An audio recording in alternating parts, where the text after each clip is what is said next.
If you want to hide the forward button in Microsoft Edge, or at least make it disappear when you're not using it, this quick tutorial will show you the easiest way to do it. This is a simple but useful customization if you want a cleaner browser toolbar and a more minimal look while you browse. And if this video helps, don't forget to hit the like button and subscribe for more quick software tutorials just like this. Let's jump right in. First, open Microsoft Edge on your computer. In the top right corner, click the three dot menu to open the browser settings.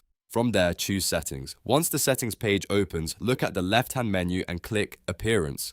The Appearance section controls how your Edge browser looks and how different buttons and toolbar items behave. Now scroll until you find the Toolbar section. This is where Edge lets you customize which buttons are visible on the browser bar. Under Toolbar, look for the Forward button option. You'll see a drop-down menu next to it. Click that drop-down and change the setting to Show Automatically. This means the forward button will only appear when it is actually needed, instead of staying visible all the time. If you are on a page where forward navigation is not available, the button should stay hidden, helping keep your toolbar clean and uncluttered. Once you select Show Automatically, the change should apply right away. You can now close the Settings tab and return to normal browsing. If you test it out and move back and forth through pages, you'll notice the Forward button appears only when Edge has a page in the forward history. That's exactly what makes this setting useful for a cleaner, more minimal browser layout.